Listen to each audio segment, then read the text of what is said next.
What's up, everybody? Well, with the release of Ambulance this past weekend, we now have 15 Michael Bay movies to talk about. Now, Michael Bay, more times than not, is used as the blunt end of a joke. He tends to be a director that people criticize more than they praise or acclaim, but I am somebody who is a fan of more of his movies than the movies that I am not a fan of. I think that a lot of his early work especially is actually some of the better action films that we've ever gotten, and so Michael Bay is not necessarily a name that excites me when I see a new movie coming out or his name on a poster, but he's not somebody that makes me cringe or tells me that I'm really not going to like that film. It's always kind of a toss-up. Starting off at the bottom, I have to be completely honest with you, my bottom four might as well just kind of be tied and be one giant group. I'm not a fan of the Transformer movies whatsoever, at least the sequels. There are one of them that I do enjoy.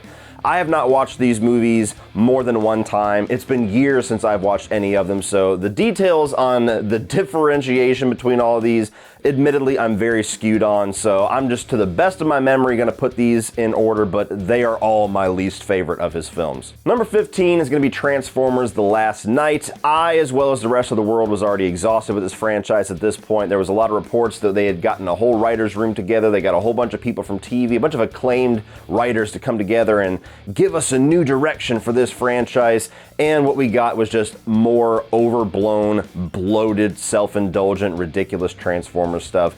Not that there aren't moments of entertainment here and there, but it just felt like 1,000 ideas thrown into one, and by this point I was beyond sick of this franchise as it is. Number 14 is going to be Transformers: Revenge of the Fallen, the movie that actually made me start to dislike the Transformers movies. I do like the original. You'll find that higher on this list. I think that's a good movie. 2 comes out, and it's just everything that I did not want a Transformers movies to be. The humor throughout this movie is just the lowest hanging fruit possible, and that's actually generous saying that. The character dynamics and the bit of magic that we got in the first film didn't really transfer over into this, even between Sam and Bumblebee. Never really understood why Bumblebee went back to talking through the radio when he got his voice back at the end of the first one. That's just the smallest of logic issues.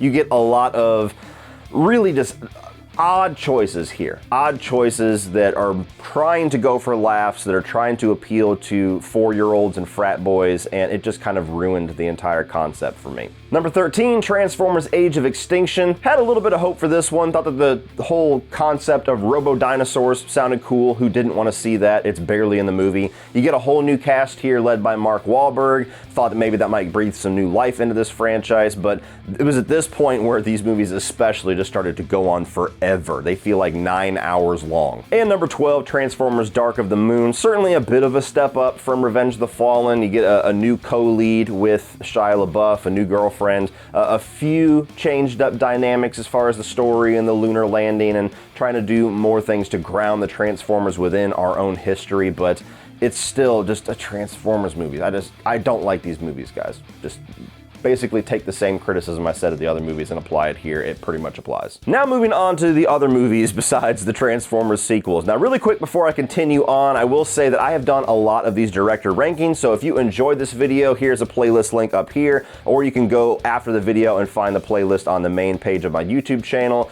Just recently, last weekend, I did Wes Craven films. I did a review series and reviewed all 20 of his films and did a ranking of all of those. I've done M. Night Shyamalan, I've done Matt Reeves, whole bunch of them. Go check those out if you enjoyed this video. Number 11 is going to be 6 Underground. Now, from here on up, these are all movies that I can tolerate. There's nothing from here on up that I really despise or just will never watch again, like the movies that I just mentioned, an entire franchise that I just mentioned. But 6 Underground to me just seems like everything that you like Michael Bay for and everything you don't like Michael Bay for in one movie. There is some crazy ass action. I mean, there's a whole like 15-20 minute car chase that kicks this movie off. It is gratuitous violence. There's people getting sprung out of cars. There's a car that gets torn in half in the middle of the air and with this stunt, and you see just stunt bodies or CGI bodies flying out of the cars. It is excess. And for that first 15 minutes or so, I was like, damn, this was like a Michael Bay video game. I kind of like this.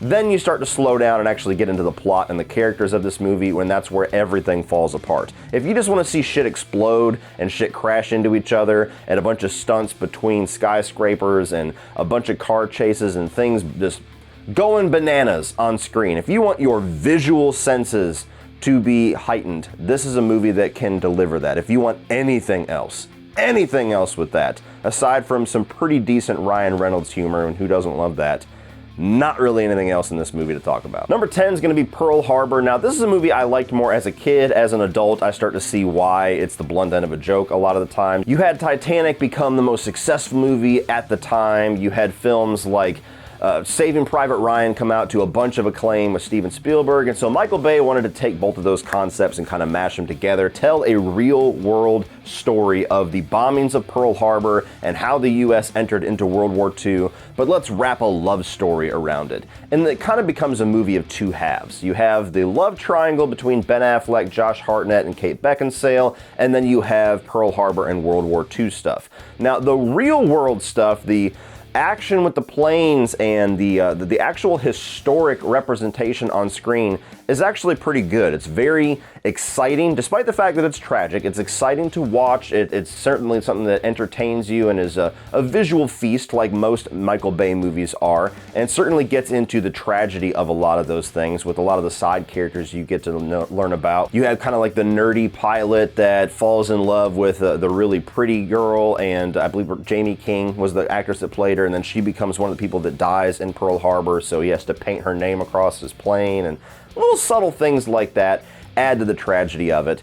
The romance side of things is where this movie gets extremely silly. If it was just a romance movie that was set in that time period in its own world, then it probably would be tolerable, but it's just very odd tones to shift between, with this really goofy threesome between Ben Affleck, Josh Hartnett, and Kate Beckinsale, and she's in love with one, and then she's in love with another, and then she's in love with another.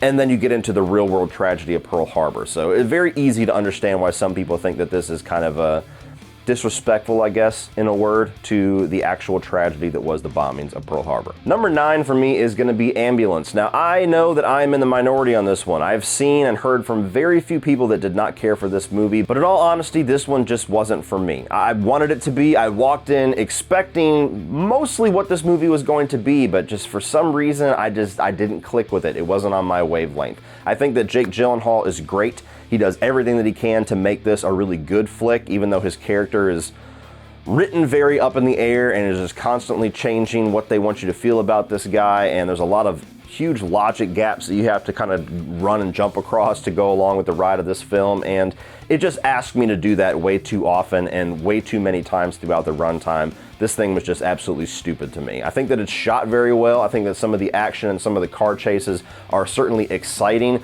but there's like 2 hours of it. It's basically a 45-minute story that has been Michael Bay'd out to 2 hours and 15 minutes, and even at 2 hours and 15 minutes, I felt like it was a half an hour too long. I mean, it felt like 3 hours to me. So a lot of people saying this is one of his best, certainly one of the best since the 90s, so don't take my word for it. Go check it out. You might be one of the people that really enjoyed this. But for me personally, I walked in wanting just straightforward, exciting Michael Bay, little simple story of these bank robbers that hijack an ambulance, and what I got was just one of the most frustrating movies that I've seen in recent times. Number 8 is going to be 13 Hours. Now, a lot of people will say that this is the most serious and the most mature Michael Bay film. And I don't necessarily disagree with that. This is one that doesn't really try to rely on a lot of his go-tos, a lot of his silliness, a lot of his sense of humor, and a lot of people call them the Bay-isms. The Bay-isms really aren't on full force here. This is trying to be kind of what Pearl Harbor should have been, a very serious retelling of a tragic event with this invasion of Benghazi and these 13 hours that these people had to hold up inside of this building. But unfortunately for me, for whatever reason, because all of the personality of typical Bay films was kind of shaved off of this for a more straightforward take, it kind of makes it less rewatchable for me. If you put it on paper, I think this is better than some of the films that I have above this, but I have never had the desire to rewatch this after one time. This was a movie that I watched, I said, that was good, that was interesting, and then I immediately put it on the shelf and have never had the desire to pick it up again. Number 7 is Pain and Gain. This is a weird one because on entertainment value alone, this is like top 5 Michael Bay. I think that you have 3 leads here that I love all 3 of them. You got Mark Wahlberg, you've got Anthony Mackie, and of course you got Dwayne "The Rock" Johnson. All 3 of them are great together. The Rock especially is just on fire with his sense of humor and his crazy zany character in this movie. And I've always loved Mark Wahlberg, so seeing him do his thing in this is also fun. And there's a lot of good situational humor. There's a lot of really dark humor in this movie that works well. The problem is it's a true story. So you have a true story about these three meatheads that kidnap a guy, torture him, accidentally murder two people, dismember their bodies, and try to like cook them on a barbecue. All these ridiculous details to the point where the movie continuously reminds you, this is still a true story, because it just seems so ridiculous that it can't be true. But it fucking is. And so you watch this movie and there's just this gross level of discomfort that you have in it to where you're laughing at something that actually happened to somebody. And so it's so hard for me to mentally turn that switch off when I'm watching this and I'm watching The Rock, turn over a dude's severed limb on a barbecue and try to make a big joke out. You gotta cook this shit outside, man, it stinks. And I'm like, that actually happened to somebody. That's really fucked up. So another one of those times where it just feels like Bay was very tone deaf and just did not read the room right. Entertaining movie. If you didn't know that it was a true story, it's probably one of your favorites. But for a lot of people, myself included, when you know that it's a true story and all this shit actually happened to somebody, it's very hard to be comfortable laughing at it. Number 6 is The Island. Now, the first act, maybe the first half of this film, is potential for like top 3 Michael Bay films. I think when this is a serious sci-fi thriller in the opening act of the film, it's actually fucking awesome. You're introduced to this concept to where you have all of these people in like futuristic jumpsuits and they're secluded from the rest of the world, and they're given this premise that the rest of the world has fallen to like nuclear fallout or something like that. And there is this place, the island, where civilization has began anew, and there's not enough room for everybody to just rush over there, so they have these lotteries, and if you win the lottery, you get to go to the island and you get to join the rest of civilization. And Ewan McGregor finds out that the island is a lie, and anybody that wins the lottery is murdered and dismembered and harvested for organs. And so you're like, holy shit, that is a crazy, crazy good concept for like this sci-fi horror thriller. And then as soon as they leave, as soon as him and Scarlett Johansson leave, it turns into a Bay PG-13 action extravaganza. And it just kind of loses all of the magic from the first half of the film. It's still entertaining. I still really enjoy the second half of the film for what it is, but it's just always bugged me when I get to that point in the movie where it switches. I'm like, man, if you had just stayed the course with that really serious, dark tone and that dark concept, this could have been one of your best films ever. Number 5 is actually the original Transformers. I don't know what happened after this movie with Michael Bay and his Transformers films, because I still genuinely enjoy this first one.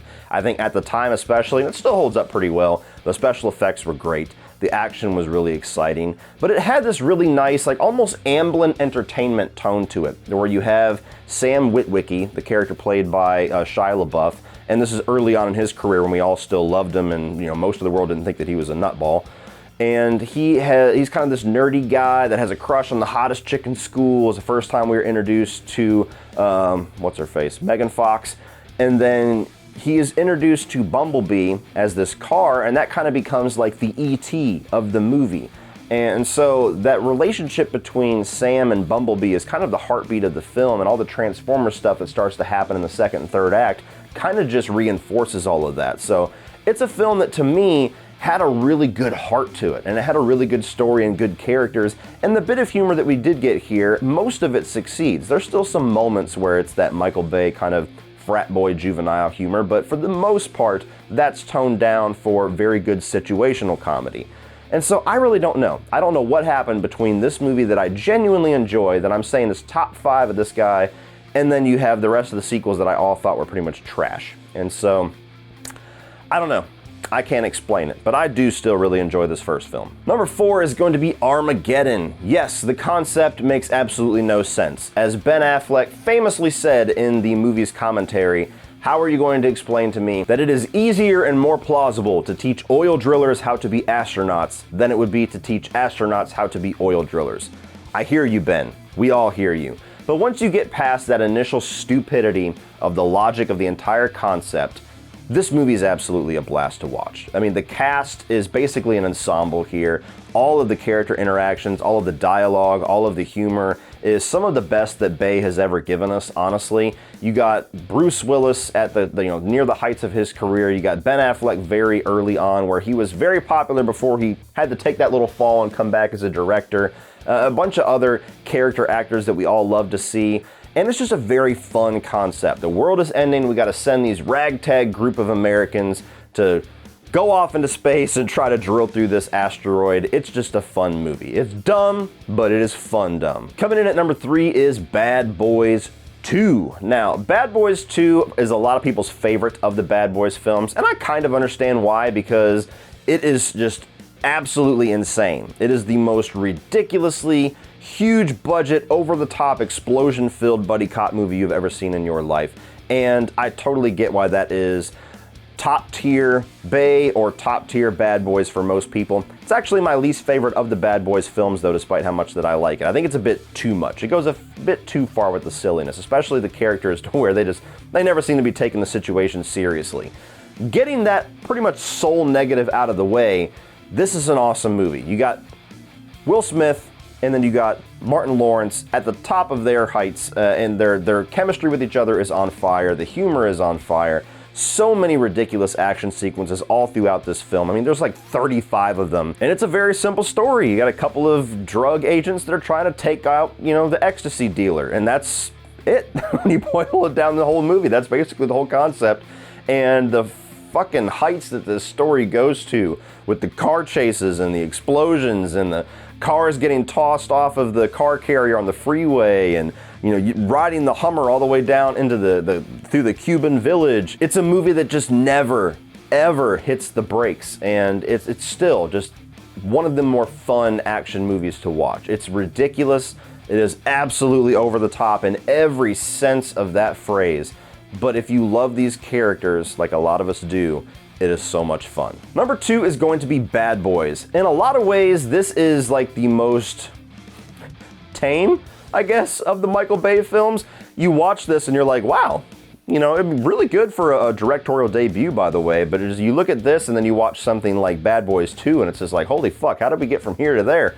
Bad Boys is just a good old-fashioned cop movie. It's a buddy cop film. You get Will Smith, you get Martin Lawrence, two very charismatic guys that have really good chemistry with each other, and they're trying to keep this witness safe in Taya Leone. And I've always just really appreciated the simplicity of this. I love a good buddy cop film, Lethal Weapon, all that, who doesn't? But Bad Boys has always just had a bit more of an edge to it, a bit more of an attitude, certainly with the way that Michael Bay tends to shoot scenes, have some slow-mo here and there, like the really epic camera shots where they're both standing up, glistening from the sweat. And at its heart, there's just a really good story that have a lot of payoff at the end. You have the whole insecurity with Martin Lawrence and his wife and, not getting his quality time at home. You got Will Smith as this playboy, and they have to kind of swap roles for a bit. And Taya Leone's kind of interested in Martin Lawrence and kind of interested in Will Smith, and they play off of that each other really well. The whole thing about Martin Lawrence not being able to drive has a great payoff line in that last reel of the film. It's just a really good buddy cop film. It still remains, to me, one of the best Michael Bay pictures. But number 1 for me is absolutely The Rock. This movie is just awesome. Everything about it I love. There's very few negative things that I have to say about it. It still has all the things that you could poke holes in it for most of Michael Bay films if you wanted to. Silly concept, sure. Over-the-top characters and actors, absolutely. You got the great Nick Cage in this film. But my God, you got terrorists that took over the prison of Alcatraz, and you've got fucking James Bond and Castor Troy teaming up with each other to go and take them out. It's just awesome. I love the humor in this movie especially. To me, it is the best written Michael Bay humor. I take pleasure in gutting you, boy. Losers always whine about their best. Winners go home and fuck the prom queen. I never saw you throw that man off the balcony. All I want to know is, are you happy with your haircut? I love Ed Harris as a bad guy. I think he's genuinely one of the most underappreciated actors ever, period. But I love his role in this movie. I love his attack of conscience and how that kind of is his downfall in the end. I mean, you got the great Tony Todd coming in as kind of like your last minute villain. I love this movie. I love everything about it. The action's great, the characters are awesome, it's a thrill ride from start to finish, and it doesn't overstay its welcome. That's the biggest lesson that Michael Bay needs to learn in the later part of his career is fucking pacing, efficiency. You had it back in the day, figure out how to do it again. The Rock, absolutely my #1 favorite Michael Bay film. So what do you guys think of Michael Bay and his 15 movies? Have you seen them all? Let me know your ranking down below, or you can just give me a top 5 if you haven't seen them all. Are you a fan of Michael Bay's, or do you just despise everything that this guy does as a director or as a producer? Let me know your thoughts down below. Please like and share this video. Hit that subscribe button if you are a fan so you don't miss any of the future rankings. I'm going to be doing even more director rankings. We're going to be talking about Sam Raimi here in a couple of weeks when Doctor Strange comes out. That'll be a fun ranking as well. So hit the subscribe button so you don't miss any of that future carnage. Thank you guys for watching as always, and remember, opinions are like assholes, but that doesn't mean that you have to be.